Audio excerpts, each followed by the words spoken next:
Blog Talk Radio.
Greetings. Thank you for tuning in to the C.O.W.S context of white supremacy. Thank you. I hope the program has been constructive. If you are tuning in, I hope you are getting helpful information. Again, try to say this as consistently as possible. If you do not find the information on the program constructive, helpful, please find something better to do with your time. This program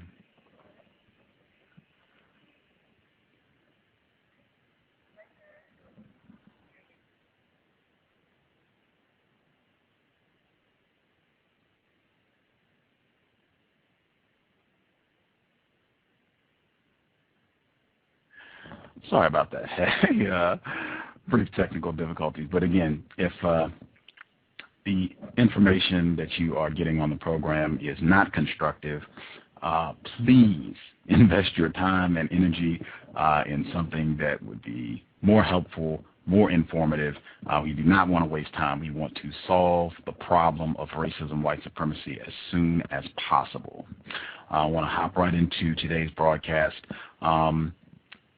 Today's guest had hands down, the best workshop that I saw from La Crosse, Wisconsin, and the White Privilege Conference. Just incredibly informative and very honest, accurate information. She presented a workshop called The Invention of White People in Law.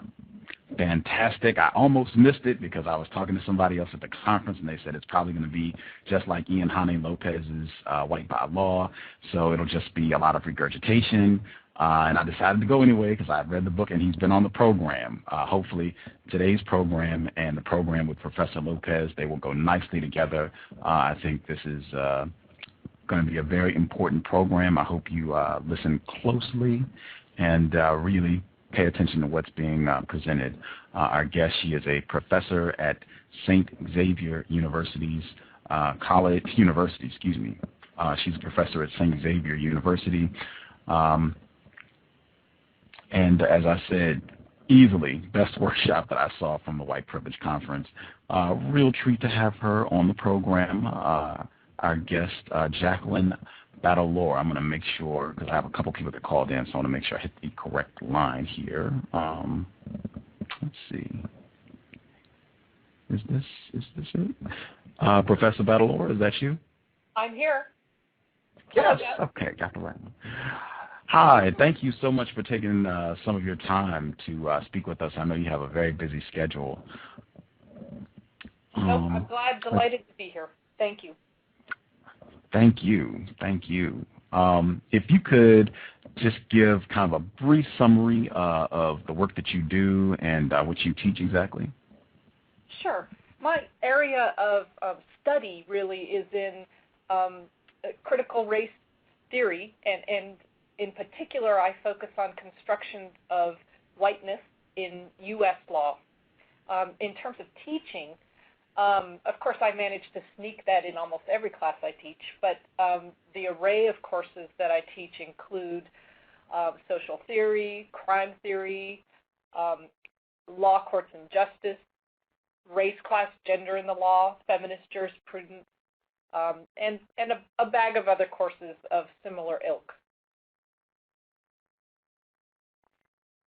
Largely in the arena of sociology and overlapping oftentimes, or sometimes at least, with criminal justice.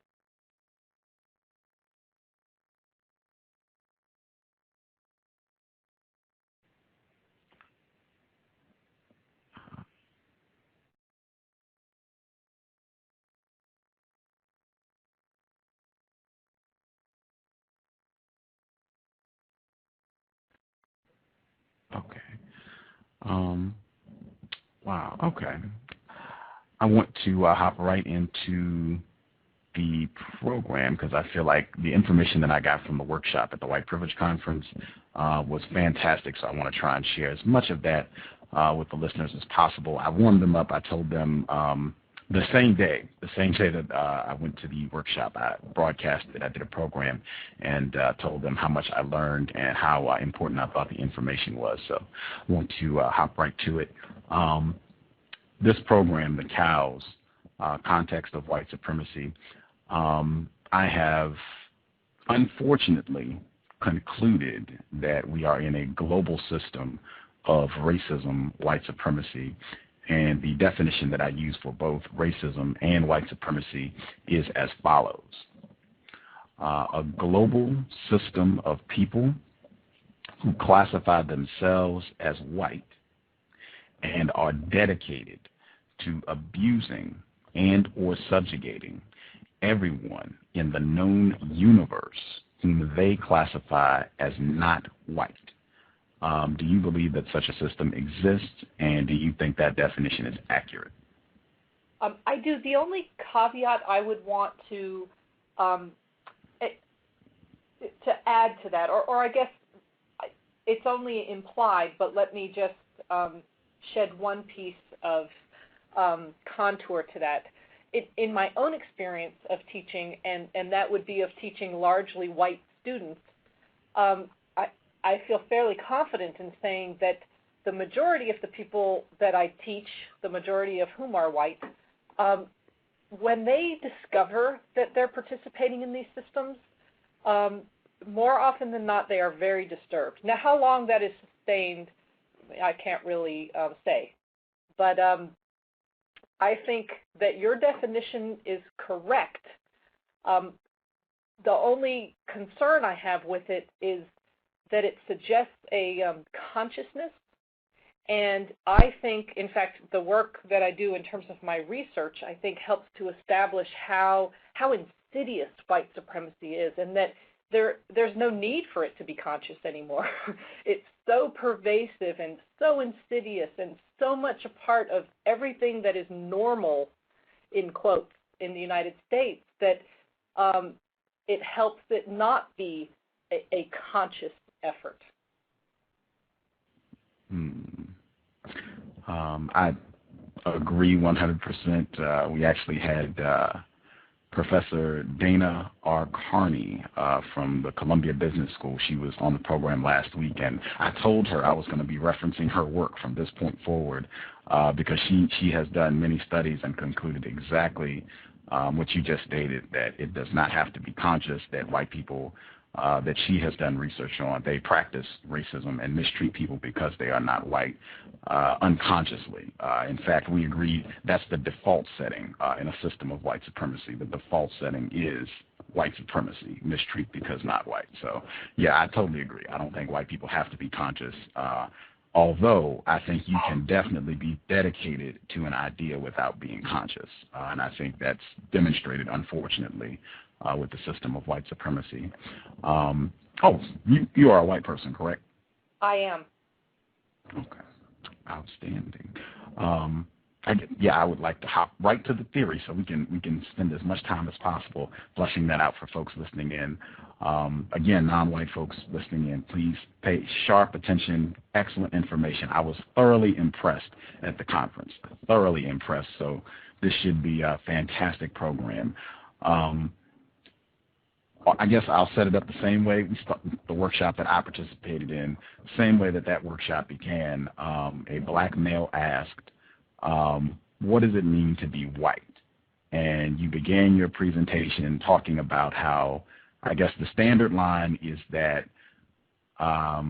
racial classifications, racism, identifying certain people as white began with Bacon's Rebellion, and this was all done in the name of keeping control of workers. We don't want white people and black people getting together and making trouble for those in power. And you deviated from that theory and said you had a different theory on how all this began. I guess, can you pick it up from there?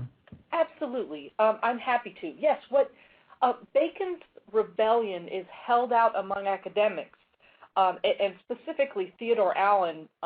He wrote a 2-volume text, and it dives into nuances and amazing detail around Bacon's Rebellion. And the title of Allen's book is called The Invention of White People. So I obviously read this text with great hope in learning about this, because my own studies in colonial American law caused me to ask this question about, when did white people come about? And I specifically focus on anti-miscegenation law, which I will talk about and describe in a few minutes.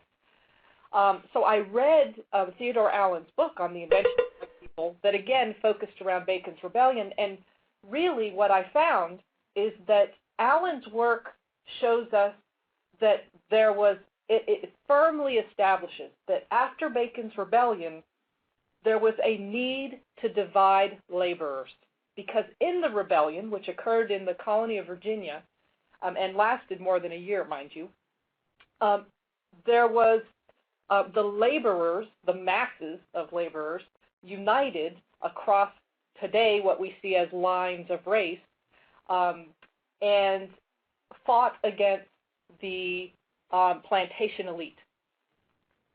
So they revealed the threat of a united labor force. And after Bacon's Rebellion is when we see a proliferation of laws crafted that identify this group of humanity called white, and those people who fall into that group are given all kinds of things, and I can give you a few examples. When one's term of servitude is up and you are white, you are to be given a gun and a certain amount of gunpowder and other payment by law in the colony of Virginia.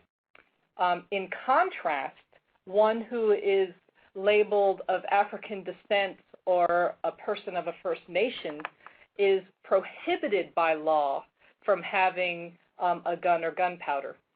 And there's a laundry list of these laws that gave things by law to those who were in this group white and denied things by law to those who were of African descent and Native American. So Bacon's Rebellion then represents the need to divide laborers. What I hope to add, academics always like to talk in terms of critiques, and I would rather think of my contribution as adding to Allen's work. There is no explanation of why white became the mechanism to divide people, white in relation to people of African descent and people of First Nation. And in fact, because of the way in which whiteness is treated, it's almost reified. The problem with how whiteness is treated as almost a given, as if it was a necessary way to organize humanity, I think it's very dangerous. And so when I approached this project, I said, well, wait a minute, Bacon's Rebellion doesn't tell us why white became the mechanism to divide people, or a critical component of that mechanism to divide people, because of course white by itself wouldn't work. You had to have white plus these other categories that were seen as differentiated. So I wanted to really dive in to explore, well, why? Why did white become the mechanism, one of the key mechanisms to do this. And so I had already begun some research on anti-miscegenation law, and so that's what I'm going to dive into right now, and I'll try to link it up with how whiteness became the mechanism to divide folks. Because what Bacon's Rebellion really represents is the need on the part of the slaveholding elite to keep laborers divided so that they no longer could pose the tremendous threat that Bacon's Rebellion represented. So let me take us back in time then. Since Bacon's Rebellion occurred in the 1676, and it lasted over a year, I'm going to take us back to 1664, and I'm going to take us to the colony of Maryland. Maryland and Virginia are at the forefront of this conversation because the two colonies were heavily invested in tobacco farming, and tobacco farming, if you know much about it, requires tremendous human volume to produce such a crop. And so another reason that Virginia and Maryland are at the forefront is because it is out of those colonies that we find the dramatic breaks from the common law of Great Britain. So let me provide a legal context here, and then I'll provide a sort of general social context as well. First of all, Maryland and Virginia, as well as all of the other British colonies, we can say that the common law of Great Britain was the norm. It provided the legal framework for law in these colonies. Because this is so, anytime the colonies broke with British common law, you want to pay attention. Red flags should go up. And so I want to talk about some of those breaks from British common law. In Virginia, one of the most significant breaks from British common law was the determination of the status of a child being determined by the status of the mother, and that is the key status being whether slave or free. Under the common law of Great Britain, it's the father's status that determines the status of the child. But in Virginia, this was changed to the mother. And in fact, every southern colony adopted this dramatic shift from British common law, with the exception of Maryland, and eventually Maryland did so as well. So that was one significant break from British common law. Another was anti-miscegenation law itself. What is anti-miscegenation law? Well, anti-miscegenation law are laws that make it illegal for white people to marry those who are racially identified as non-white. And they're passed at this point, obviously colony by colony, but eventually state by state. And those of whom white people are prohibited from marrying it can be a variety of different folks, but every anti-miscegenation law prohibited a white person from marrying a person of African descent. So these are a couple critical breaks from British common law that we see in the colonial context. A few other things to know about just the general context during the colonial era. And again, Maryland and Virginia are going to be at the forefront. There was a tremendous gender imbalance because most of those coming to the colonies as indentured servants were men. And I've heard a range of estimates as to how many marriage-age males per marriage-age females there were. So it's a range. I don't want to give a specific amount, but somewhere between 7 to 12 men for every woman. Wow. So the next common law component that we want to be aware of is the law of coverture. It's also derived from British common law, and that's law that concerns marriage and gender relationships within marriage. And really the famous legal quote by Blackstone is this, that in coverture the two become one and the one is the man. So quite literally, a female who marries, her legal rights, her legal status is completely dependent upon a man. She has no right to her own wages. Any property that is bequeathed to her in a will or as a beneficiary becomes that of her husband. So these are all important these are sort of important legal balls to hold up in the air as we talk here. So 1664 is where I brought us the colony of Maryland. This date represents the first anti-miscegenation law to exist. Again, this law is not derived from the common law of Great Britain. And this law in particular tells us that British women and other freeborns are prohibited from marrying enslaved Negroes, is the language of the statute. Now, the statute is important for a number of reasons. First of all, it represents the seed of future anti-miscegenation law. And it's important because the language that was utilized in this statute to justify the prohibition, the marriage prohibition, tells us something about this group that will eventually be labeled white. So let me move into what we learn within the statute. Okay. In the Archives of Maryland, the particular statute at hand tells us that British women and those who are other freeborn women, that these marriages, that British people represent freedom, and therefore that justifies the imposition of this law. So I've always actually found that kind of humorous, right? That we justify a law that limits you, right, because it's restricting who these British women can marry, based upon the rationale that you're free, right? We're restricting freedoms based upon a rationale that you're free. So I think that's an interesting thing to realize. And when you read the statute as a whole, you find that the ideas about the British are that they are deserving of rights and privileges from which others can be denied. And, of course, the other component of this particular statute is that it only restricts women from these marriages, British and other freeborn women from marriages with enslaved black men.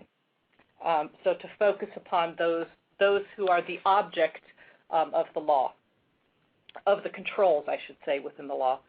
So here's one of the unexpected turns with regard to this law. It says in the statute that the law was crafted, the anti-miscegenation law in Maryland of 1664 was crafted to prevent women from entering, and I'll quote the statute, such shameful matches, unquote. But an effect of the law was, in fact, to encourage these marriages, and this is why. Because what it did, the punishment for engaging in such a marriage was that the British woman then, or other freeborn woman, became enslaved to her husband's master for the duration of her husband's life. And any children born of the couple is enslaved for many years. So why wouldn't slaveholders encourage such marriages? It just increased their holdings. So it was in the correction to this law, and it was corrected in a statute passed in Maryland in 1681. And this particular statute is really important for our conversation about whiteness because it is the first time in law that white is utilized to reference a group of humanity. First time, 1681. And so there's a few things that need to be addressed here. First of all, in the language of this statute, we find that such marriages are described as to the lascivious desires of those who might enter into them. So we see that this sort of excessive sexuality is being assumed, and of course deviant sexuality is being assumed by those who would enter into these marriages.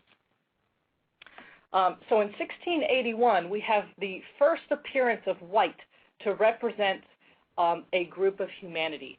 And this was not part of that package of laws that came out of Virginia in the aftermath of Bacon's Rebellion. So that's another important thing to realize. So why white? Why was white being utilized? Well, we certainly know that as early as the 15th century, we had descriptions of people as white or black or red even. Shakespeare's Othello, of course, comes to mind. But they were just that, descriptive, like one can be said to have yellow hair or brown hair. Never were they intended to represent a specific quality that created a unique group of humanity. This, however, the colonial passage of this enactment in 1681 does in fact do the latter. It does suggest a group of humanity with unique qualities, labeled white. So who are these white people then? Well, if you again turn back to anti-miscegenation, the first anti-miscegenation law that again this 1681 law was correcting, who were they talking about? Well, they were talking about the British, and what's interesting is you can see in previous laws the struggle to label people, right? Because think about it. First it was the British. They could craft laws and just use the terminology British, and that was fine. It worked for a while. However, with the influx of other peoples, that became more problematic or insufficient, let's say. And so then what kind of language do we see? Well, first we see British and other Christians.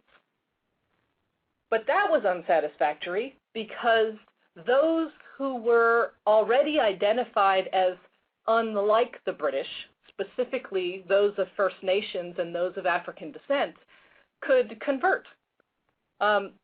So that was a problem with that labeling effort. British and other Christians became a problem. And in fact, you can find legislation in Maryland that specifically states that conversion to Christianity does not result in manumission. So we see in the laws that there was anxiety there about what it meant for those who were enslaved to convert to Christianity. Okay, so that labeling effort, British alone didn't work. British and other Christians was problematic because of conversion. So the next labeling effort that we see, and we saw it in the anti-miscegenation law of 1664, is British and other freeborns. Well, that has its problems too, because at this time in particular, there were respectful numbers of free persons of African descent, and of course, those of First Nations were largely born free. So these labeling efforts are troubling to the landholding elite, and particularly those in positions to shape law. So what does this tell us about whiteness? Well, we know a couple things. We know that those who would become white were this group of people who were seen by the British as like the British. What would make one like the British? Well, being Christian helps. Being freeborn helps. But because those other labels had the problems that I identified, and really the problem is this: among this elite class of those who served in the legislatures, at least in Virginia and Maryland, we can say this for certain, they viewed those of First Nations and those of African descent as sufficiently unlike the British to, first of all, give them independent labels. And Winthrop Jordan was one of the first to recognize that naming somebody as other is a huge difference, is the first step in difference making. And so for that group anyway, that elite group of lawmakers, these groups, those of African descent and those of First Nations, were different, sufficiently different from the British. And you can see that in these two areas. You see that in this new anti-miscegenation law, and you also see it in Virginia, also in the 1660s, in their fornication law. And this is how. Fornication were laws that punished folks for having sexual relations outside of marriage or extramarital sexual relations. What the Virginia fornication law did was that when a white person was involved in fornication with a person of African descent or of a First Nation, the fine was doubled.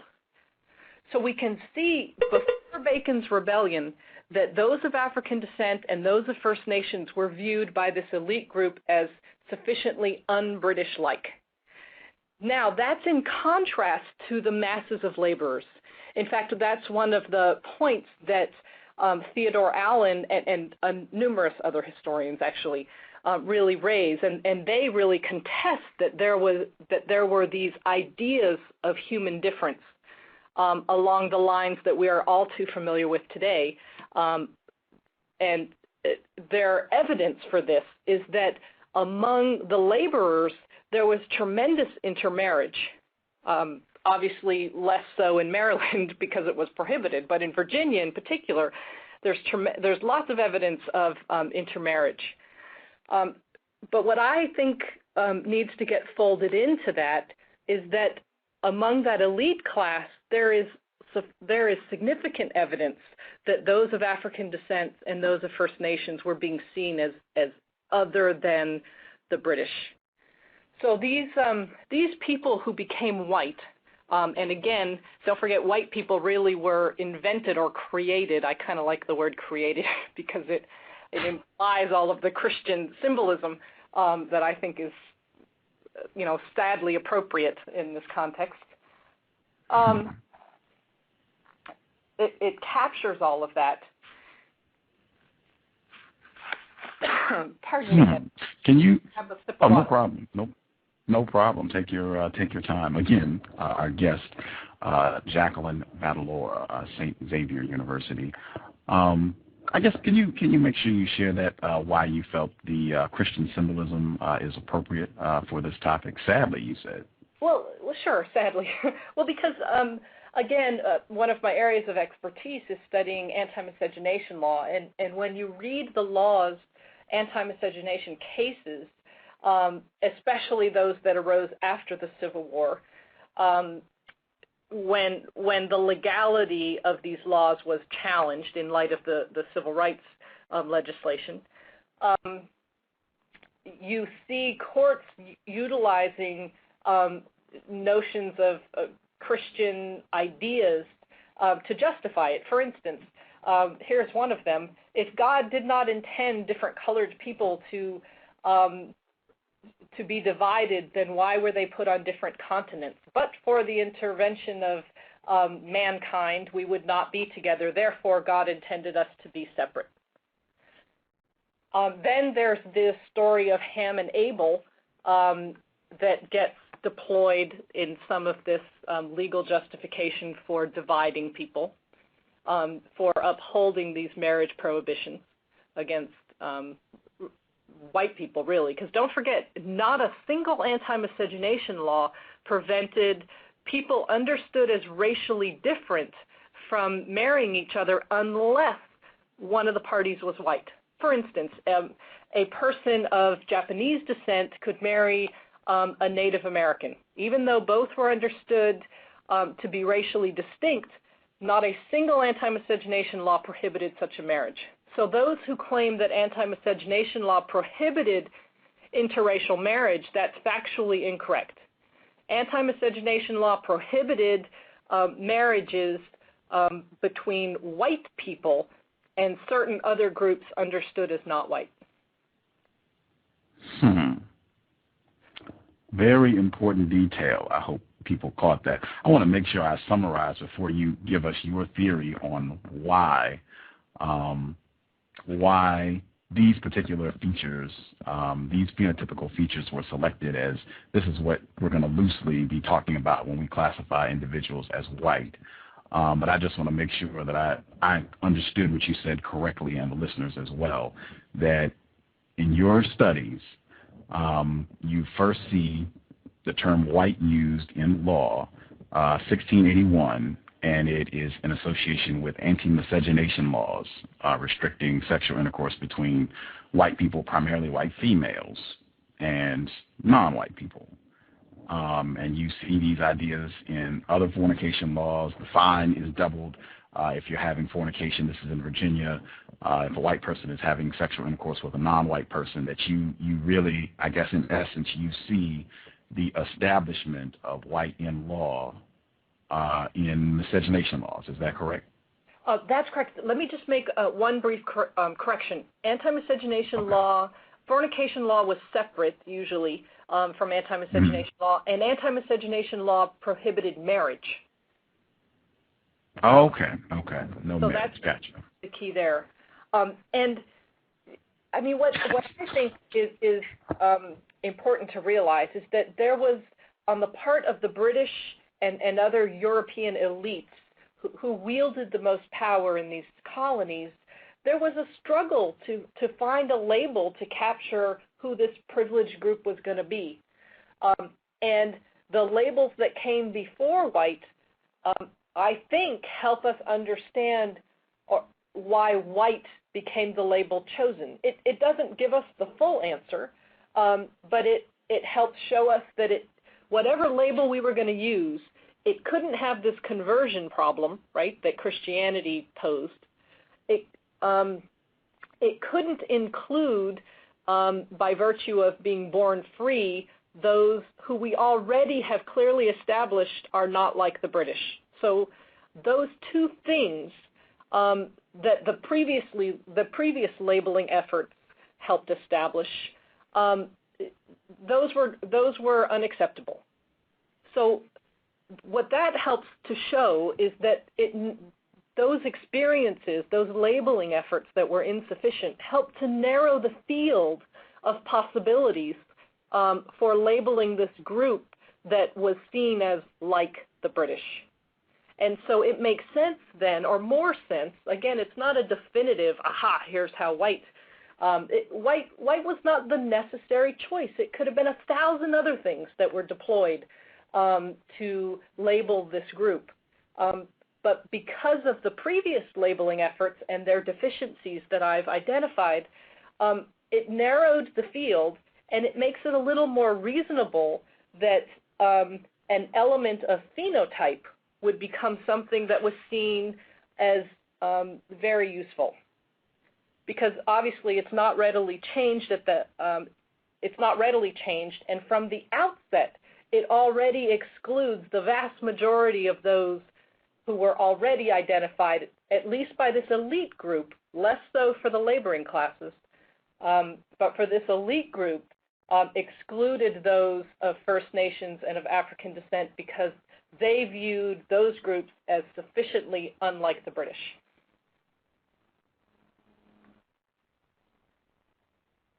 The other, let me just offer one other thing I think about white as the label given for this new group. Not only does it have these nice features, from that position, if you will, because it is attached to one's physicality, but white also was not defined by law. In fact, as you all know from listening to Haney Lopez's work, whiteness and white people still remain undefined as a matter of law.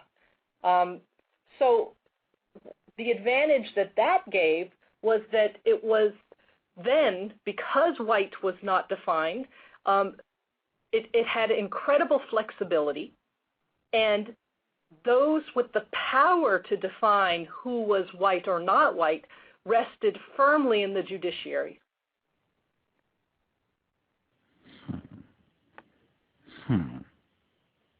I hope people who listen to this program consistently, that has been said before. White, never been defined, still is not defined, and I guess the problem and or the power that one can use. If you're a white person, and I guess that's great, that's fantastic, it's not defined, you can make it whatever you want. You can change it to suit whatever your needs are.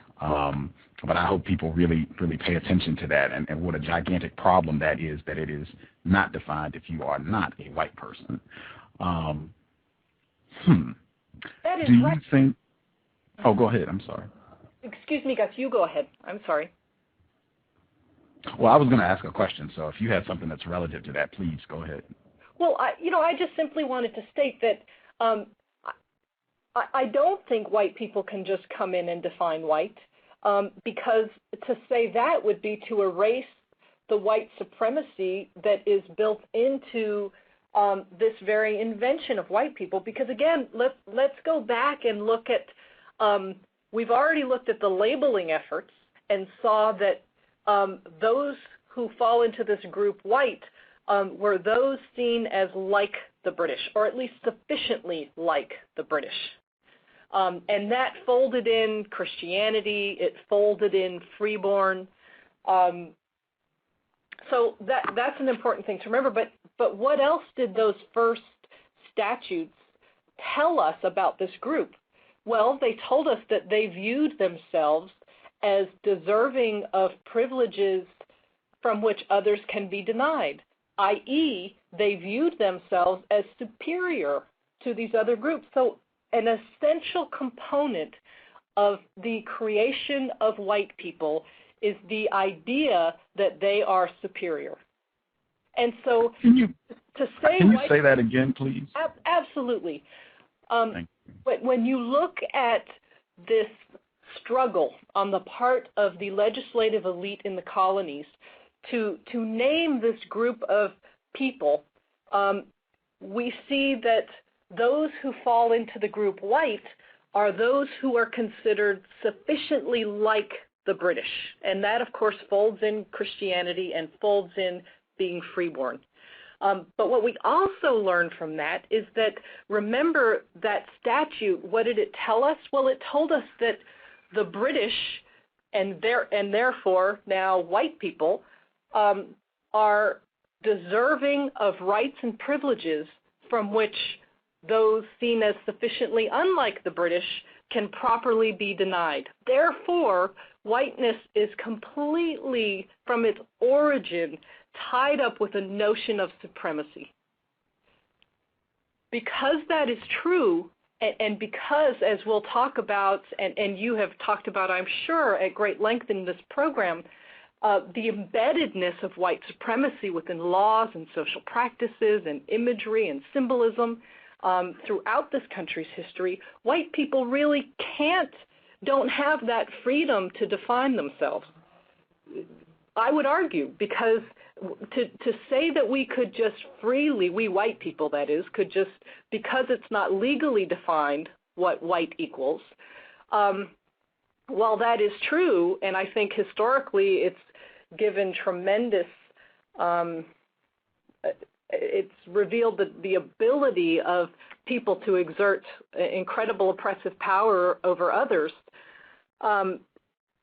it also has put a parameter around what white can be, at least for now, until these systems of supremacy and structures of supremacy are dismantled. But without the dismantling, white equals supremacy. I have concluded the same thing, although it is fantastic to get a white person to lay the foundation down for why that is. Just as I said, creme de la creme, the White Privilege Conference in Wisconsin, pleasure to have her on the program, Professor Jacqueline Battalora. I guess before we move forward, because you have other excellent information that I want to get out as well, still the why. Like, why these particular features? Why did so-called British people, white people, why did they feel we should set this up, we should do this? What was motivating all this? Do you have a thought as to what motivated this? Sure. I have a couple things, I think, to offer that query, Gus. First, I want to highlight the fact that the first anti-miscegenation law only restricted British women. It applied to women and the men, enslaved black men. So notice that British and freeborn men were not part of this, nor were enslaved black women. And that was true for the corrective in 1681 as well. It only applied to British women, and to then they expanded it beyond enslaved black men to just, of course, the language of the statute was Negro, to black men, whether enslaved or not. So I want to highlight the point that inherent in this first anti-miscegenation law is something that's very revealing, and I want to talk about it in relation to anti-miscegenation law along a longer line of history in the U.S., and that is its emphasis on controlling the sexuality and relationality of white women, those who will become white, and variously identified non-white men. That's the goal of this particular law. Now, people might argue with me by saying, well, you know, Dr. Battalora, when Virginia passed their anti-miscegenation law in 1691, theirs restricted both white men and white women from engaging in these marriages with those who were Native American or those of African descent. And while that is true, in terms of the four corners of the law, its application reveals otherwise. In fact, there's wonderful antebellum research projects, largely out of North Carolina, that reveal that anti-miscegenation law was largely enforced against white women and non-white men. So what does that tell us? It tells us that anti-miscegenation law was a tool to control white women and non-white men. And don't forget, one function then of that law is to make more white women available to white men. So when you look at this lump of I'm just going to call them goodies, especially when you look at that package of laws that were passed, especially in 1691, all the way into the early 1700s in Virginia, again following Bacon's Rebellion, you see that anti-miscegenation law was a piece of that package. And we already talked about the package being one that conferred something of value to white people and simultaneously excluding or denying value to non-white people, specifically in the colony of Virginia, specifically those of First Nations and those of African descent. So we see then, because of its enforcement, and when we look at the origination of the law, we see that one of the things that white male laborers traded in the aftermath of Bacon's Rebellion was they traded unification with their fellow laborers who were then classified as not white for more access to white women, as well as this other much larger package of goodies that was conferred to them by law by virtue of their whiteness. So I don't think that should be lost, especially when we think about relationships today and sort of the role of white women as bearers of the white race and these notions of purity that then attach to that. I think that's a very significant component. And, you know, I have my students today write about I'll just tell you the assignment I give to my white students because it's relevant to this program. I give my non-white students, depending upon their identity of choice, different assignments. But for the white students, I tell them this: you're going to go home and you're going to tell your parents that you're engaged to an African American man or woman, and heterosexuality will just be presumed for this project. And what I want you to do is tell me what they're going to do and how you know it. How do you know they're going to respond that way? I want evidence that substantiates it. And I get back these papers that reveal that white women today face tremendous pressures to interact relationally, especially in serious types of relationships, with those who are exclusively white. Some white men have that same pressure, but it's only about 50% of the white men. So there is still this legacy of white women representing representing something to white people as a whole that I think has roots in this anti-miscegenation law from the 17th century. Fascinating.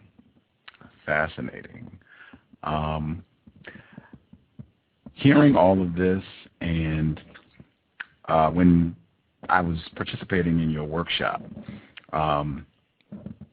my interest was piqued immediately because you began your presentation going to anti-miscegenation laws. And I've said consistently, my studies of racism, white supremacy, that sex and racism, white supremacy are majorly intertwined. I've seen enough discussions now that if one comes up, the other is going to come up. If you're talking about racism, sex is going to come up at some point. And if you're talking about sex, race is going to come up at some point. And I've just found that it's been very interesting to see the way that they are connected. And so when I heard your presentation, I generally don't hear white people talk about racism, white supremacy, and make that connection and really flesh out how much you can learn about racism, white supremacy by studying the dynamic of sexual intercourse. One of the reasons that I'm so interested and attuned to this is because of the work of Dr. Frances Cress Welsing. She shares a lot of similar theories with you, and her view is that the reason these phenotypical features were valued and the reason that white is synonymous with white supremacy is because those features are genetic recessive. And if white people had enough sexual intercourse with non-white people, those phenotypes would disappear. You wouldn't have those anymore. Does that sound lucid? And are you familiar with her work, Dr. Frances Cress Welsing? You know what, I'm not, although it did make me think of the documentary film from Australia, Rabbit Proof Fence. I'm not sure if you've seen that, but it documents the experience of Aborigines, and specifically those who were half Aboriginal or quadroon, octoroon as the categories evolved, who were part white and part indigenous, and the effort underway for up until the 1970s to take these so-called mixed race children, which is when they took them, and their argument was within 4 generations, I think 3 or 4, if they're only in sexual relationships with white people, they become white. So we've managed to literally eliminate their aboriginalness, which is contrary, of course, to the theory that you just posed. So I just found that interesting because their idea was that within 4 generations you can no longer see the phenotypical aboriginal markers. So they thought that was their justification for literally stripping these children away from their mothers in an Aboriginal context. And of course, managing to, part of what they did, and this is another theme of white supremacy, is stole these children, and then trained them to be laborers of wealthier white people. I have seen Rabbit-Proof Fence, White Supremacy Worldwide. Yeah, I am familiar with that. They did the reverse, which you just described. But even an integral aspect of that is that they cannot have these octoroons or whatever the terms they come up with. They can't have sexual intercourse with other non-white people. They got to just have sex with white people. I have not bumped into anyone who said that they don't think it sounds lucid, her theory in terms of those phenotypes being genetic recessive. Is that your understanding of the features that are labeled? Yeah, I'm not a geneticist. I did take a course in undergrad, but what's coming to mind are eyes, eye color, and certainly brown is dominant, and darker features are more dominant from my learnings there. So it makes perfect sense. Oh, okay. Interesting. Okie dokie. I guess and I thought that was great because you touched on in the workshop as well. You still see these same themes playing out today in terms of the students, or I guess what they said about how their parents would respond, particularly if it was a white woman and she was marrying someone who was not white. I believe in the workshop you said even violence was threatened against these women. Is that accurate? That is correct. Okay. And really, so what you hear most often, violence is not the most common anticipated response, but what is common is the expectation of really being rejected from the family. So what does that say? So to be a white family member, you must ensure white supremacy. You must practice it in your relationships.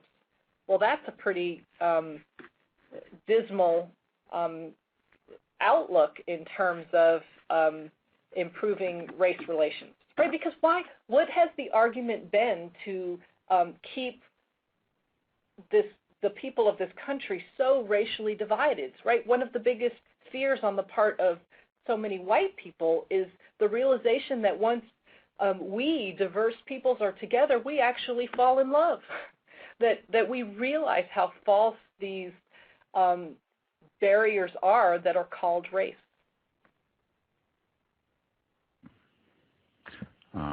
I think for a great many white people, I couldn't give exact numbers, but I suspect for a great many, that fear of no longer having white people, no longer having those phenotypical features because they're genetic recessive, I suspect that could be driving a lot of those fears, particularly around the sexual intercourse. I think even the fact that it's focused more intently on white women not violating the code of white supremacy and marrying a non-white person, having sex and kids with a non-white person. I think just for males, the biology of it, a white man could go and have 20 kids with a non-white female and then still come back and marry a white person, have kids with a white person. And I think that's happened a lot, particularly with war brides and all that stuff. We talked about that on the program before, but with a female, you don't have that same possibility. Pregnancy is a risky thing. A lot of people, or a significant number of people, die in childbirth. You might not be able to have additional kids. I think to maintain white supremacy, you can't have white women going out willy-nilly having sex with and kids with non-white males. I just think that would put I think the system would be out of business pretty quickly if that happened. Well, I think, it's also true. I think all your points about the riskiness of pregnancy, of course, are absolutely valid. The one thing that I want to pull up here is that, a white woman can have a non-white baby and then have a white baby with a white person. So I don't think that's the core of this. I think what happens is we end up in these conversations about race, and then we tend to lose the power of patriarchy, which is also integrally linked with the history that we're talking about. Remember this commitment to patriarchy, and let me link it up with white supremacy. don't forget, anti-miscegenation law originated as this control mechanism to make more white women available and to continue another level of control of black men in Maryland. In Virginia, that was expanded to American Indians. And even though the legal restriction, at least on paper, applied to white men, we know from enforcement practices that it was rarely. We know of stories of white men who had these intimate and sexual and marital relationships with non-white women, but the laws were rarely enforced against them. But they were regularly enforced against white women and non-white men. So one of the components of this that I think we have to see in these contemporary dynamics is that this control of white women by white men to keep white women available to white men is another component of this, what I think is best described as the early colonial commitments. This history reveals a commitment to a form of capitalism that was taking shape in this country and that didn't exist in other places, that was dependent on a significant class of laborers who were extremely underpaid, if not, and I use that term pay loosely to mean even referencing enslavement as a form of, well, you're given some housing and enough sustenance to at least keep your body running. So this history reveals a commitment to that version of capitalism, and also a commitment to a version of patriarchy different from that in Great Britain, because the patriarchy that took hold here was one focused around coverture and the law of coverture, but specifically for white men. Don't forget, the result of anti-miscegenation law was keeping white women available, more available to white men, and denying that degree of patriarchal privilege to specifically identified non-white men. So even the form of patriarchy that took hold in the United States during the colonial era had a significant racial component to it, or what evolved into a racial component. I think everything has a racist white supremacist component. I think all areas of people activity are saturated with white supremacy. I mean, it is supreme. I think all systems, I think everything with regards to people activity is subordinate to maintaining white supremacy. Everything reinforces white supremacy, unfortunately. Again, our guest for today's program, Xavier University's Jacqueline Battalora, Dr. Jacqueline Battalora. From the workshop, I thought it was great the way you pointed out how you still see these themes play out today in terms of those barriers around sexual intercourse and marriage between white people and non-white people. You pointed out several films. I know Pelican Brief, Monsters Ball, not Monsters Ball, Pelican Brief, Hancock, quite a few where this pops up. Last of the Mohicans, the book and the film, a lot around that. I actually said on a previous program that I have seen a trend where if it's a book or a film and the white person has sexual intercourse with a non-white person, pretty consistently it's almost like a character flaw in that person. Have you noticed a similar trend with that? I don't know. I've never. I'm trying to think as you stated that whether that would fit with me. I certainly know. Only because I'm not that. I laugh. I have a 3-year-old, so we joke that the last movie we saw was Jaws 2. I'm a little out of my movie scene, but I do know that the perception of a white person as defective is certainly evidenced in studies, and I'm embarrassed that I can't remember the name of the scholar. She writes about interracial marriages, and in her studies and her interviews with various people who are in and or out of interracial marriages in a contemporary context, you find that is how white people in particular tend to portray white family members and relatives who have married, especially African Americans.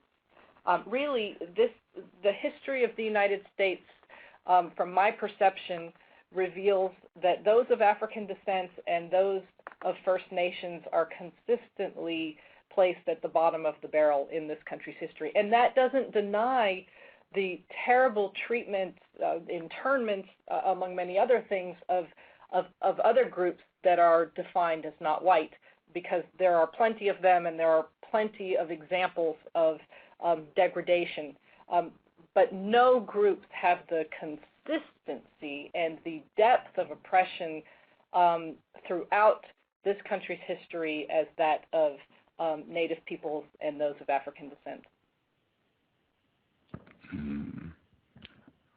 Yeah, I think other people have shared similar information and even statistical information. The admitted racist known as Tim Wise cited studies that have been done that have shown that the darker you are, the worse you will be treated in the system of white supremacy, which also would directly support the theory of white genetic annihilation, that the darker you are, if these people had sexual intercourse with a white person, that the child would look less white because they're having sex with a darker person, if that makes sense. Does that make sense?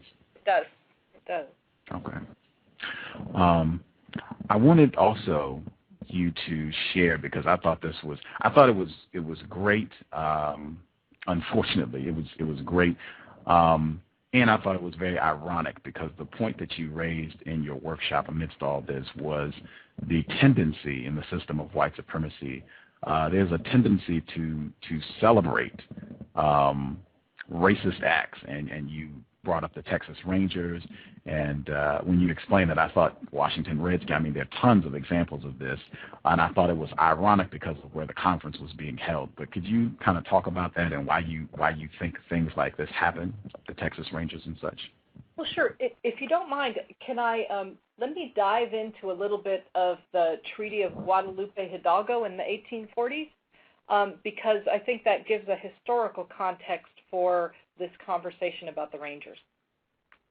So here's what we know, and your listeners already know this from listening to Haney Lopez, but clearly this label given to this group of humanity that was invented in 1681 was incredibly successful, so much so that by 1790, when Congress of the United States met for the first time to establish this country's immigration and naturalization laws, it was determined that in order to become a naturalized citizen, the only process toward citizenship for those who were not born in the United States, that one of the qualifications in order to become naturalized was that one had to be white. That this law is so significant because it clearly links what many people who are not white and live in the United States of America today experience all the time, and that is that if you are white, you are viewed as American. Even if you arrived in this country yesterday, as long as you speak English, you are afforded all of the perceptual advantages of being perceived as American. And those who are not white, and this applies in particular to groups that are not African American, they are generally and most consistently viewed as not American.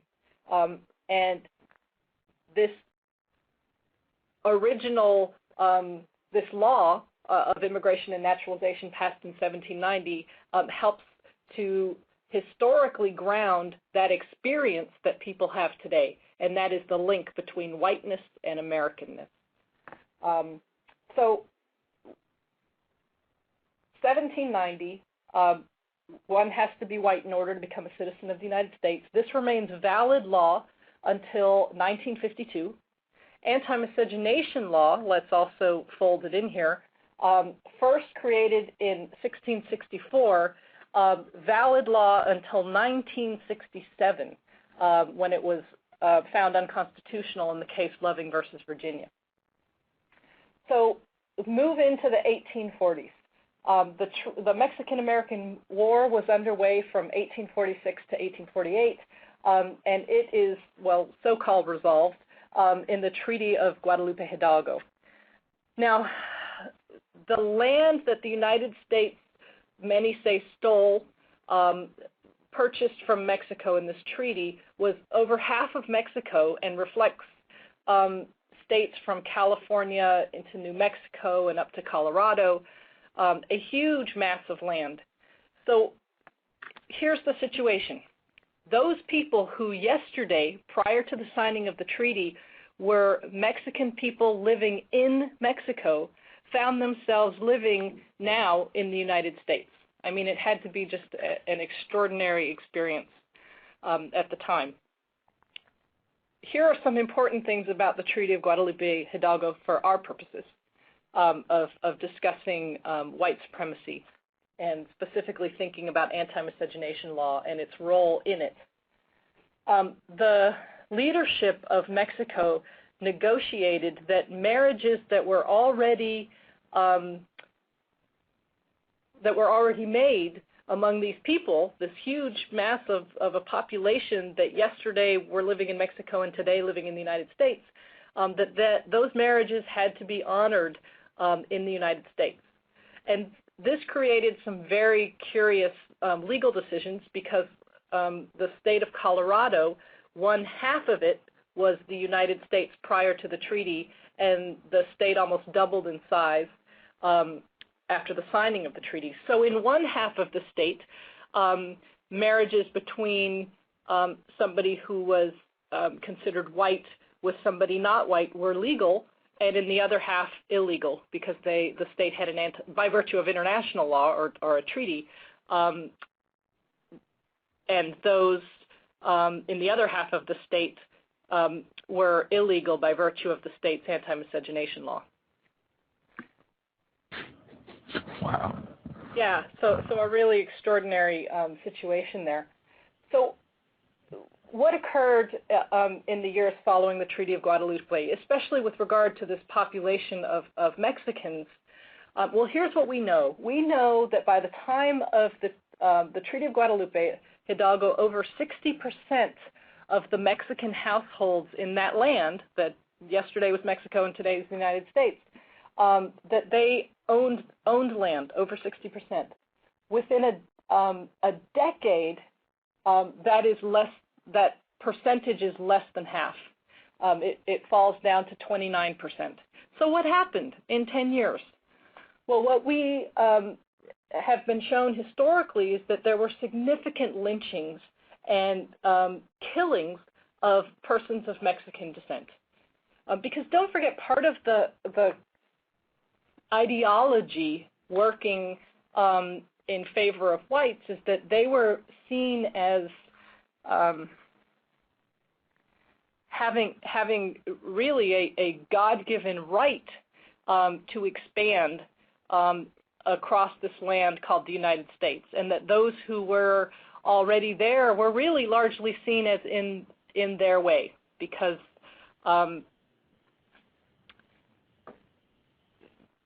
they were seen as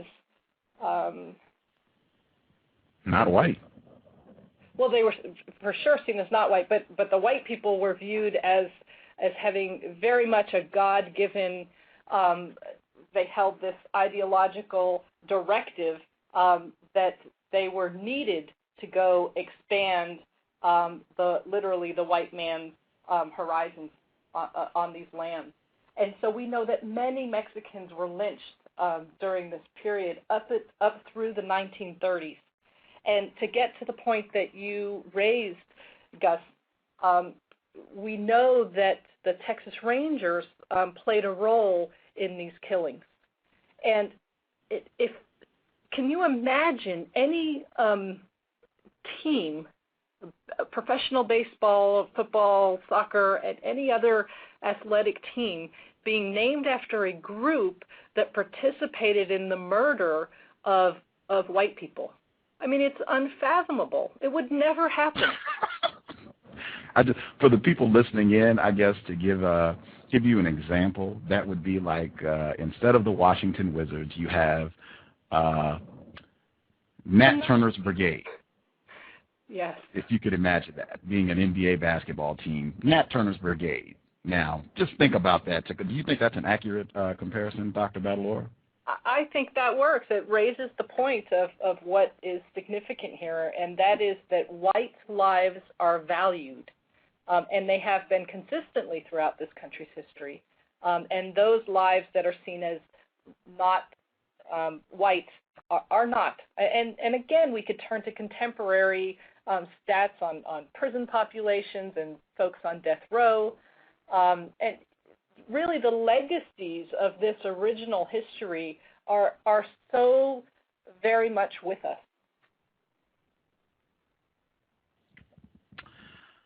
Again, privileged to have her on the program, St. Xavier University's Dr. Jacqueline Battalora. Yeah, I thought that was so ironic that you brought that point up, and I know at least two people that were in your workshop referenced that from your workshop immediately, because I was involved in a conversation with someone, and I was like, "Do you know anything about why this town is named La Crosse?" And they said no. That was my first time being in Wisconsin, so I didn't know either. But the day I arrived, a white woman, she said there was a statue of, it looked like some Native Americans playing lacrosse. And I was staring at it, and she said, "Oh, yeah, do you know about that statue?" And I said, "No." And she said, "Okay, the town is called La Crosse. Native population was here. They invented lacrosse." And I just thought, oh, that's kind of necrophilia to kill off the people and then take their game and name the town after it. That's kind of interesting, and I didn't hear anyone else bring up, the name of the town, and those statues were everywhere. There was one in front of the convention center. I saw several of them during my time there for the conference, but I just thought that was another sad illustration of the Texas Rangers, the Washington Redskins, celebrating the history of white supremacy. Yes, and really the disturbing part to me is that there are not efforts underway today as the advancements of awareness of white supremacy and white privilege on the part of white people, that we're not demanding that these the exploitation of these people through these symbols is not challenged. That we're failing to challenge that is so troubling to me. Oh, it's not troubling to me. I guess this goes right back to the conference and so many of my concerns about the conference.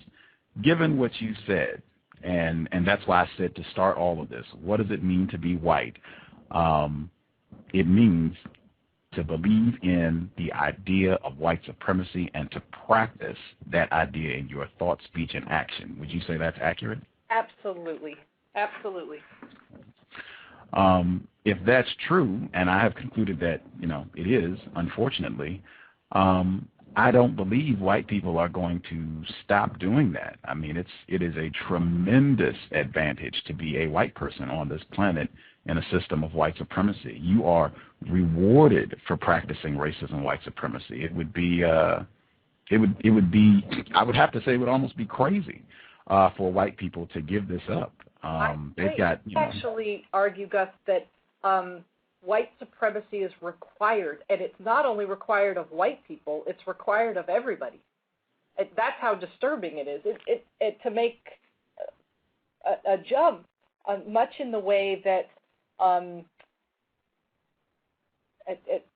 gender advantage, I am required to participate in my own subjugation as a woman. It's demanded of me. If I live in a culture that objectifies women in so many ways, ultimately reducing us to body parts, ultimately for heterosexual male pleasure, that's a claim about gender relations and gender power relations in this culture overall. But the messed up part is that I am required in this culture to participate in my own subjugation. Things like, if I rejected these notions of beauty that ultimately work to disadvantage and objectify me, I'm not going to get a job. I'm not going to hold a job. I have to look a certain way. I have to participate in this makeup and capitalistic notions of clothing purchase and appearance. I'm required. Otherwise, I wouldn't be gainfully employed. I wouldn't be a, quote, success in this culture. And in similar ways, white supremacy is a requirement to be, quote, successful in the United States. In the world, I would say.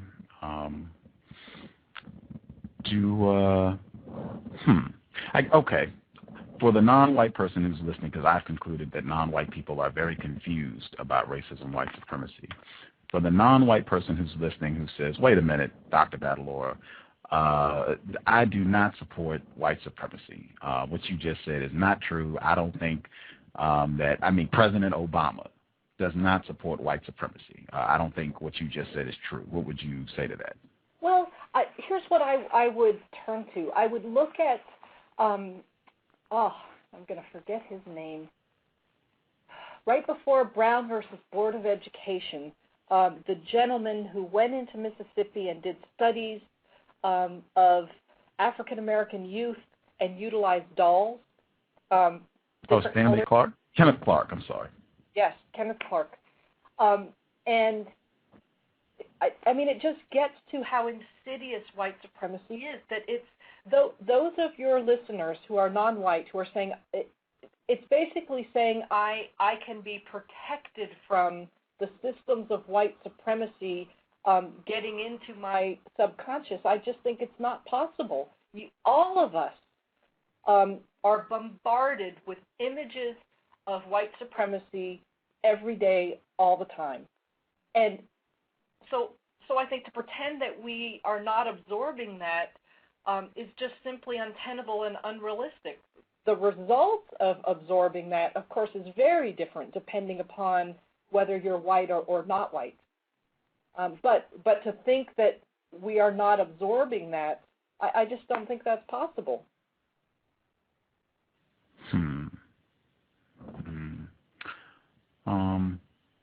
I guess, yeah, given what you, and again, fantastic information. I hope listeners appreciate it.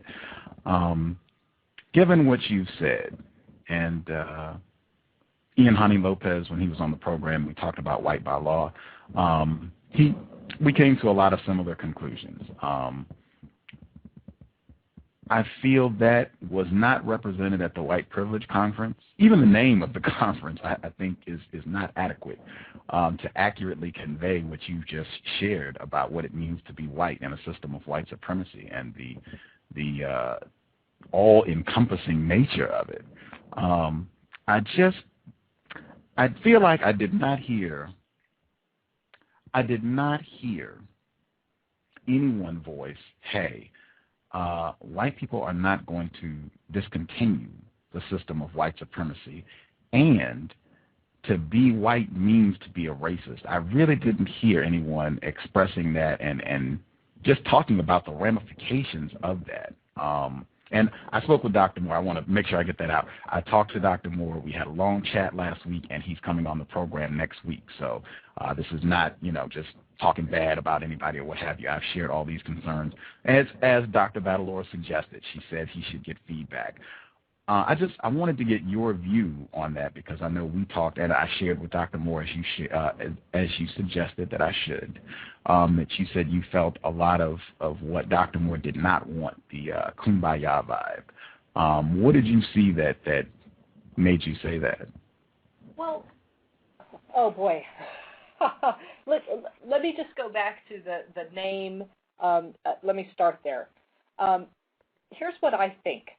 I don't know Dr. Moore's story that was the impetus for starting the conference and specifically the name that he gave to it. But here's what I can say, and I think is true generally. White people are very resistant to, well, hell, they're resistant to the label, to acknowledging white privilege, but they're even more resistant to even more honest identifications of what's going on in white people's lives. And I have my own examples of, I was offering a training seminar, and somebody had improperly named it white privilege, a white privilege seminar. So even white privilege was seen as too threatening. In fact, what it's labeled is a white awareness training, precisely because I have learned that even white privilege is often very threatening for white people. But here for me is the point, that white privilege is the result and white supremacy is the cause. So, but for white supremacy, white privilege would simply not exist. So my guess is that the label of the conference is might reflect, and again, Eddie will have to speak to that for himself, but my guess is that it created an opening that could push white people a bit without threatening them at the onset, with a more accurate label, which would be challenging white supremacy conference. I suspect that is most likely accurate. In fact, that's why I told him the workshop that I would like to do next year is how the White Privilege Conference reinforces the system of white supremacy. He told me to submit a proposal, and he would see if they could get it as a part of the conference next year. But I think that is a huge aspect of how that conference reinforces white supremacy, not giving it the most accurate label. And I just think the word privilege in general, like I've just seen where once you throw that word in, you have a lot of room to deviate from talking about how awesome, nearly perfected this system is, and the devastating ramifications for non-white people.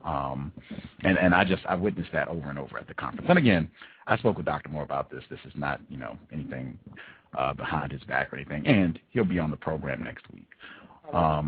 I guess before I hit the phone lines, because people did call in, let me make sure.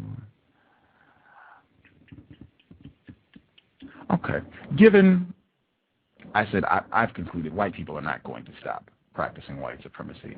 I think if this is going to change, I think non-white people are going to have a serious reevaluation of white people, and I think that would have to conclude an accurate assessment of what it means to be white, meaning racist white supremacist. And I think it would require a total change in how non-white people think of and relate to white people. Do you think that makes sense? Do you think that would be helpful? I do. I think that would be helpful, and I think it does make sense. I did want to say one other thing about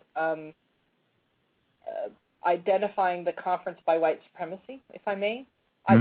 Go ahead. That white people, in particular, when they think of, oftentimes, when white people think of white supremacy, they're thinking of neo-Nazis, KKK, and the like, rather than everyday white supremacy.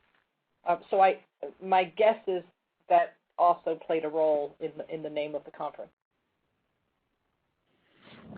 I think that's, or at least I'll speak for myself, that's a major part of the work that I do in trying to provide clarity around what racism, white supremacy is, what that means, and how it works. That's why I begin every program with a definition of racism, white supremacy, and really work to erode that notion so that people don't think, white supremacy, Ku Klux Klan. They think white supremacy and, C.O.W.S. The guy next door, just, a radical shift in what that means.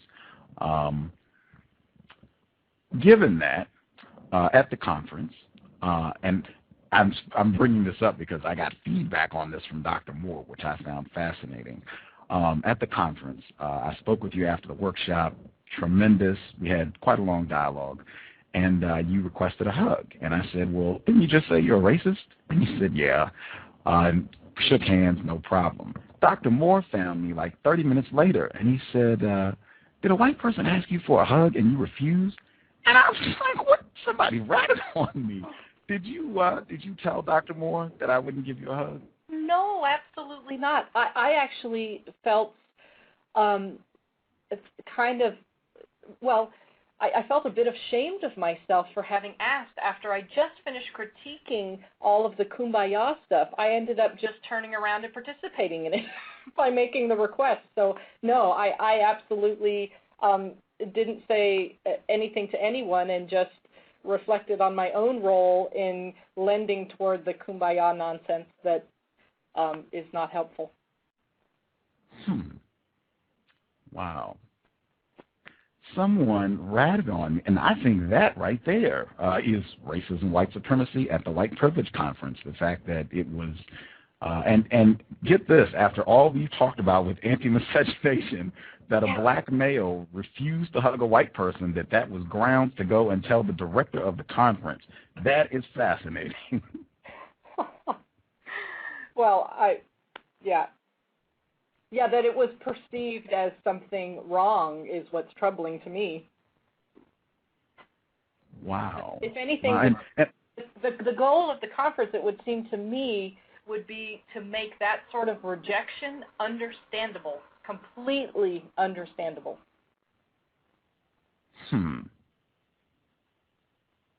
Wow. I will ask Dr. Moore about. That cannot be. This will be my last comment. Then I'll go to the phone. That cannot be. That absolutely cannot be because he's married to a white person. Yes, he references that, but that's his story to tell. I can't speak to that, but that is the goal of the conference, or my understanding of it is that, look, I was challenged in that conference in so many ways, and I participated in causing harms to non-white groups. Frankly, I do it every day, but at that conference, at least, there's a heightened awareness of the workings of white supremacy. But even with that, there wasn't a day and rarely an interaction where I wasn't like, God, look what I did. I used this terminology. I referenced the historical claim, or excuse me, a contemporary claim, without giving statistical context. And so in all those ways, especially as a white person, I participate in harm and I participate in reasserting white supremacy. Were you challenged by? Oh, I'm sorry. Well, I was. Let me tell you, the one place that I got a direct challenge was from a woman of a First Nation, and she really didn't want. What I was struggling with was I was trying to ask people of First Nations what label could be used when you're talking, when you're working through a historical timeline that covers centuries. It seems to me that I'm looking for some sort of label that I can use to capture these diverse native tribes. And, they didn't want a white person naming them, and who the hell can blame them? White people have earned that in this country. But I left with, here was my struggle, was my plan for this race, class, gender, and the law course I was teaching was to deal with 2 centuries worth of treatises with First Nations.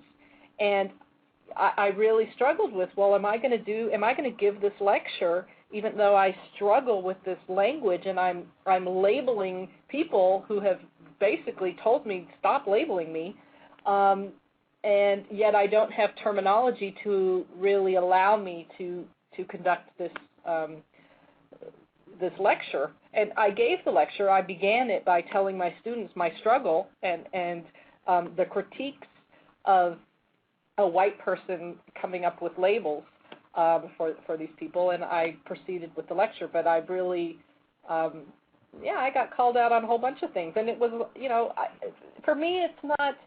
When I first got into this racial awareness work and began to confront my own white supremacy, I did sort of the typical middle-class white women Christian stuff, and that was, I would feel hurt, and I don't know, just very, I think, typical responses from those specific social locations, and I'm not there, thank goodness. I'm in a different place, and there's little that one can project at me as a white person that I'm not pretty understanding of, because, frankly, I don't know how so many non-white people can be even remotely nice to white people.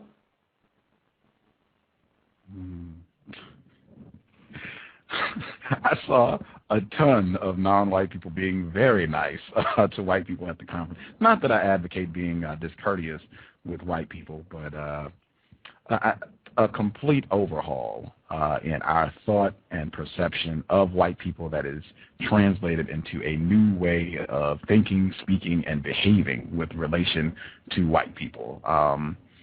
And I can't say that I saw that at the conference, but, Dr. Moore next week will continue. Are you cool with taking a few calls before we wrap things up? I'd be happy to. Okie dokie. Last four digits, 6232. Last four digits, 6232. Your mic is open.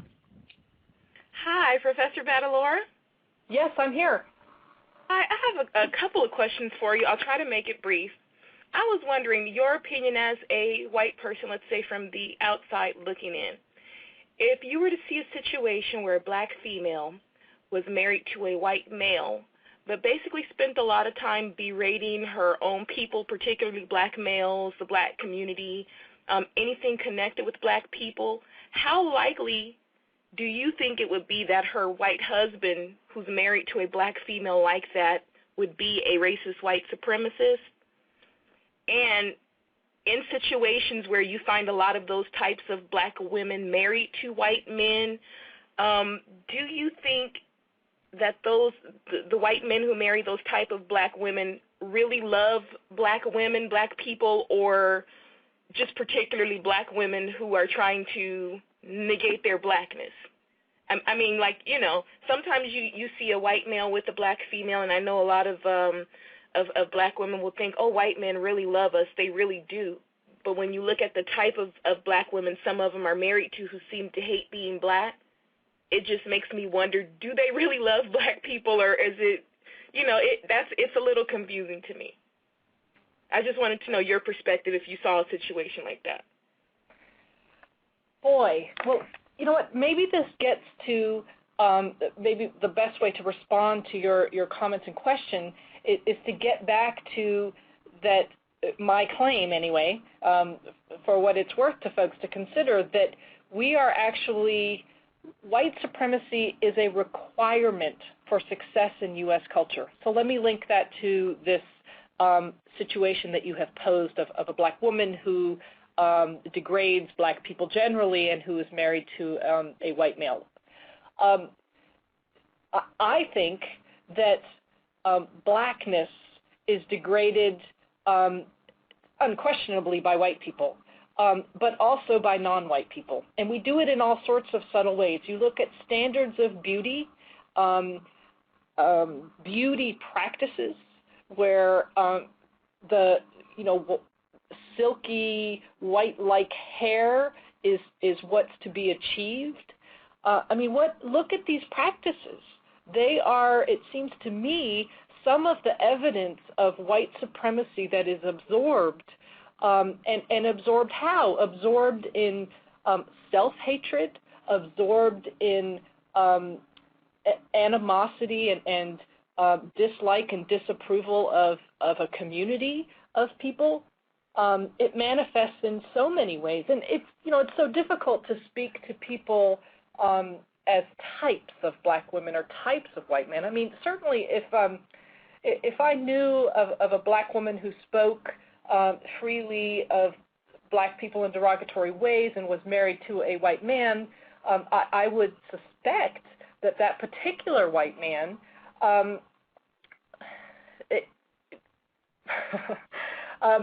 would seem to be a white man who doesn't at all love black people at all, because if that white man did have a love of black people, then that sort of discourse would not be tolerated.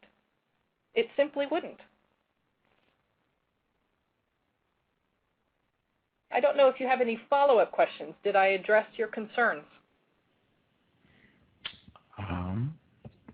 My own perspective, I see, like, if I were to marry a man, let's say from Mexico, I couldn't possibly imagine marrying him if he hated all the Mexican females. It's like, well, what about your mom? Or if he hated his people, that wouldn't seem like a whole healthy person to me. Yes, and I absolutely agree with you. I just always want to fold in the pressures of a larger culture that is within which white supremacy is embedded in every single crevice. So you know what I mean? I don't want to. We often want to look at things at a more individualistic way, and we do have to look at it in that way. But we also have to look at, I think, the larger social forces and pressures, and then of course global components as well. Let's put it this way. It makes a lot of sense to me when so many non-white people who are allowed in as honorary whites, what is the cost to them? What is a common pattern among those that we can think of in our own contemporary context? So often, those who become, and I'll call them honorary whites, part of what the cost is to be included in whiteness, in that honorary sense, is the willingness to degrade blackness. That's part, I think, of the evidence of white supremacy and its pervasiveness, whether one is white or not.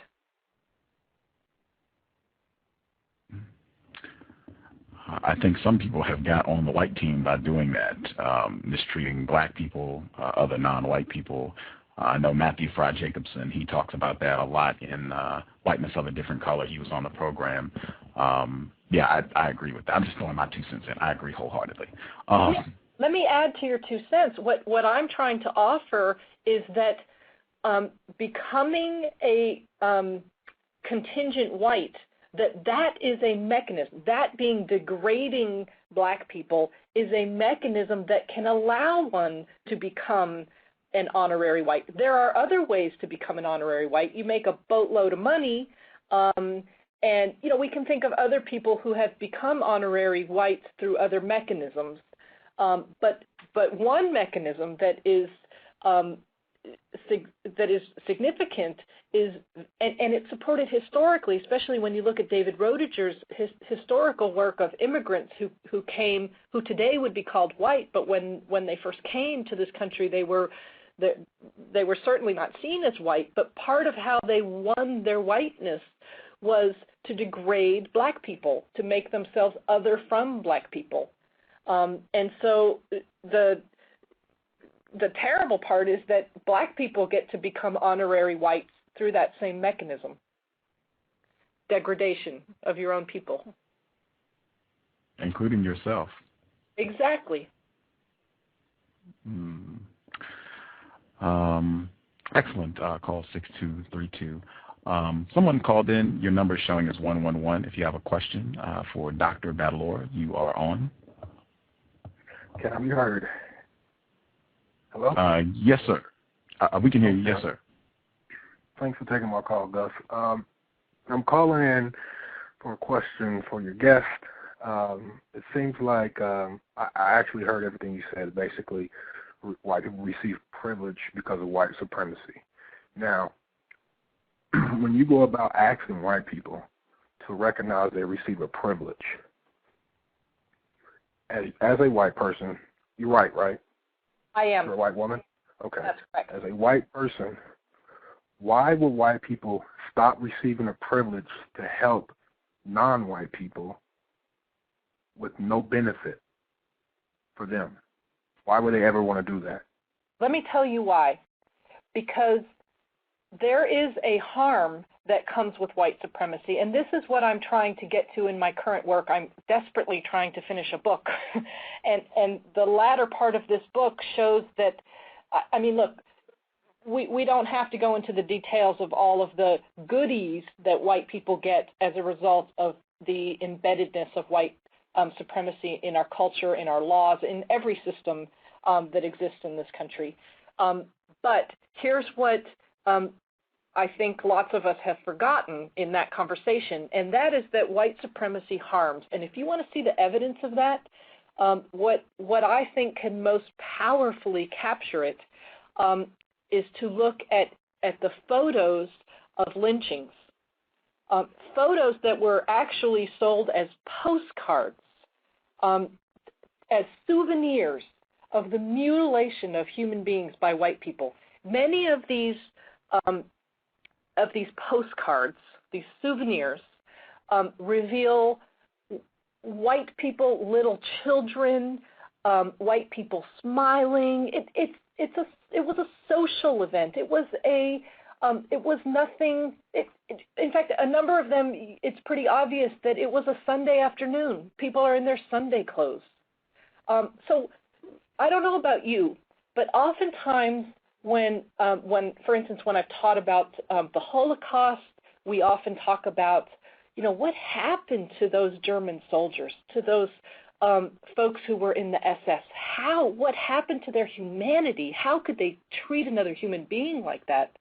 And even today, we often hear with regard, particularly in Chicago, where I'm speaking to you from, we hear about gang violence, and they talk about gang members as what is wrong with these kids? What has happened to them that there's an implication that they've lost their humanity by virtue of the fact that they can participate in extinguishing lives so easily. So as a white person, I can say that I get all sorts of financial and symbolic things that advance me, cause me to be seen and see myself as superior.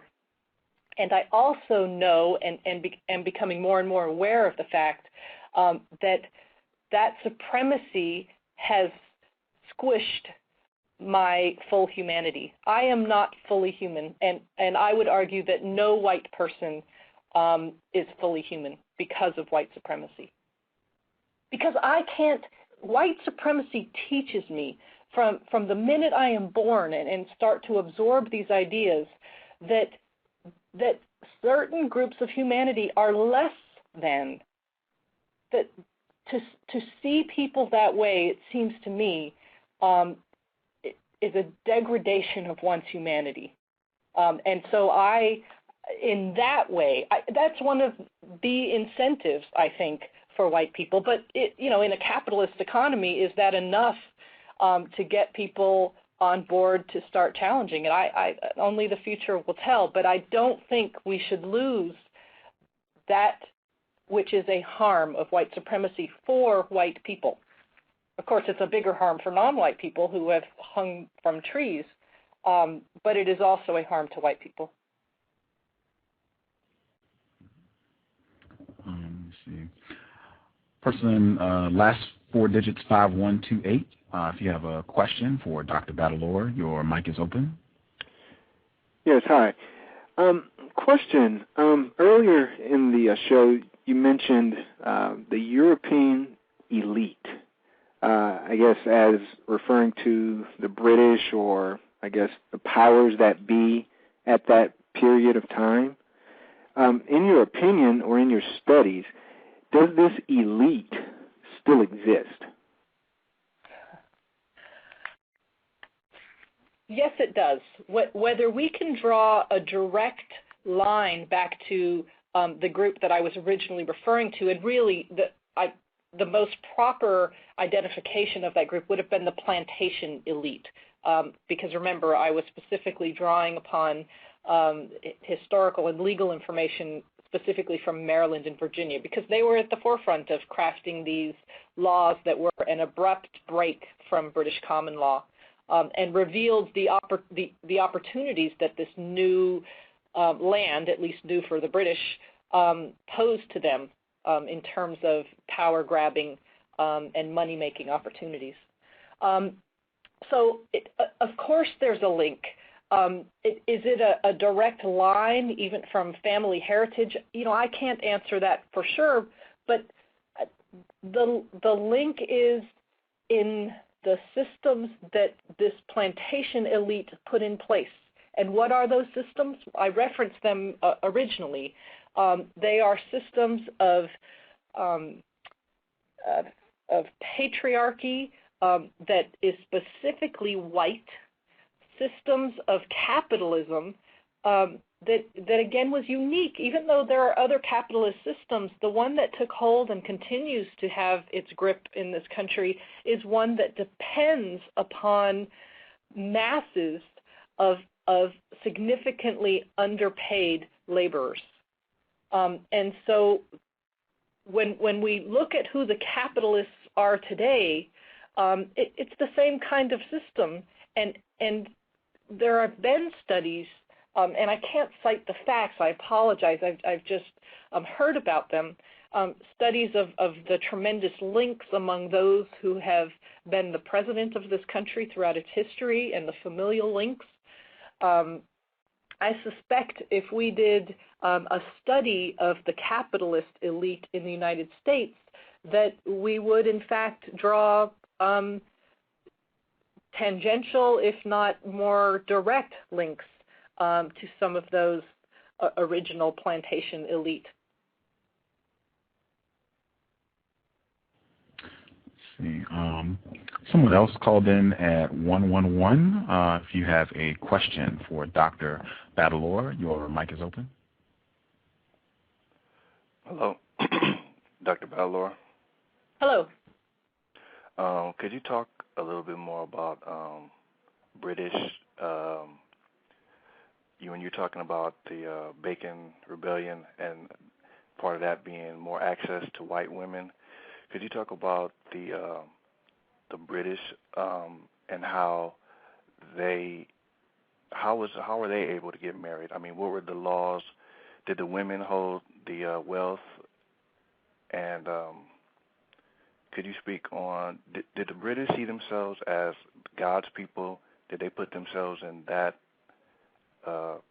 type of category? What I can tell you is that, at least in terms of the laws at the time, there was certainly plenty of references to links, rather, between British and Christian. And so I don't think it's unfair to make the jump that British saw themselves. And we have to be a little careful here because, I think one of the things, Gus, I said during my lecture is that I didn't want people to leave the presentation and think, oh, well, we can just blame whiteness on the damn British, as if it originated from their ideas. But that would be inaccurate because while the British were more numerous in terms of that plantation elite in this country, it was the specific context that colonial North America provided that caused the British to shape their ideas about bodies the way that they did. And in fact, many of their ideas about divisions among people that the British elite in the colonial context believed in and developed were contested by barristers in Great Britain. We have to be very careful not to recognize that British and those seen as like the British who wielded tremendous power in the colonial context, that their ideas were shaped regarding what today we would call in these racial ways because of this, in part because of this very unique context, and specifically in response to the power grabbing and economic advantages that became possible in this context, right? Because we don't want to lose the link between the creation of black slavery and the advancement of capitalism for white people, and its link to our version of capitalism's link to white supremacy.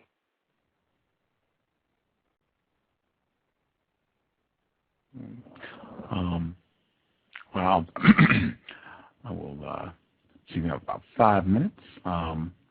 Before we wrap things up, I wanted to make sure I said this again, because it's rare to have a white person who speaks truthfully about what it means to be white in a system of white supremacy, and then to provide a wealth of information to support that. To say that to be white means to be a racist white supremacy, a racist white supremacist. That's not being an extremist. That's not being radical. That's not overgeneralizing.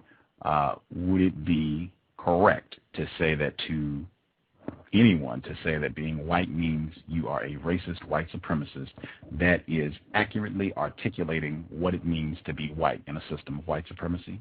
My work is completely consistent with that description. Okay. This is my view. I feel that any white person who is not willing to tell the truth about that, and at the same time alleges to be working against racism, white supremacy, and says that they're knowledgeable about racism, white supremacy, and they're unwilling to concede that lets me know a lot about their commitment to really being honest about what's happening here and really just speaking truthfully. And that's all I ask of anyone, whether they're white or not white. If you're going to work against racism, white supremacy, at least speak truthfully to the best of your ability.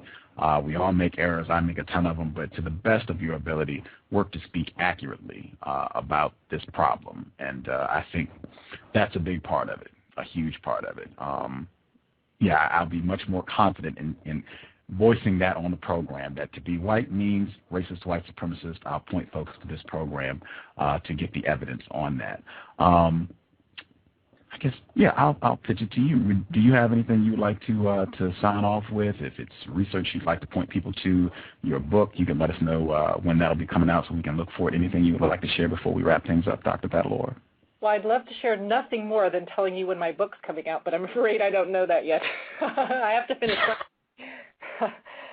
You know what? I guess I would like to end with this.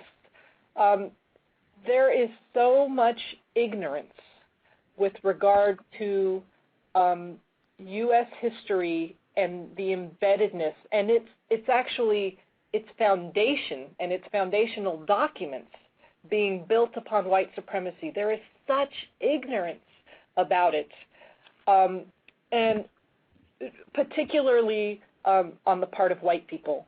And so what that tells me is that where I think our efforts could really serve to improve things is to get history books at the youngest ages possible in our public school system to reflect an honest history. Because, I deal with college-age students in my classrooms, and it's the white students who are the most outraged when they learn some of this history, partly because the non-white students are more familiar with at least some pieces of it. And the white students are just outraged that they never learned this. And so I know that there's an effort underway to have grade school history books published out of Texas with a very disconcerting view of history. And we need to stop that effort. We need to make sure that we are learning truth, as you say, Gus, a more truthful versions of this country's history. I agree. Just telling the truth, and using the most accurate terms. I'm a big fan of that as well, using the most accurate terms. I hope this has been worth your time and energy. I thoroughly enjoyed and appreciated having you come on the program. I strongly suspect the information was very constructive. I have to check in with listeners, but I think it was very helpful, and very grateful for you coming to hang out with us for a bit. I will definitely be in touch, and I'm hoping Dr. Moore comes through. I told him how much I enjoyed your workshop and that I think you should be one of the keynote speakers next year. Actually, I told him that your workshop should be required for everybody who comes to the White Privilege Conference. They should sit through your workshop to get a better understanding of the foundation of white supremacy. So hopefully, maybe that'll happen next year. You can be one of the keynote speakers All right. at the conference. Well, it was I will definitely. It was an honor to be with all of you. Thank you very much for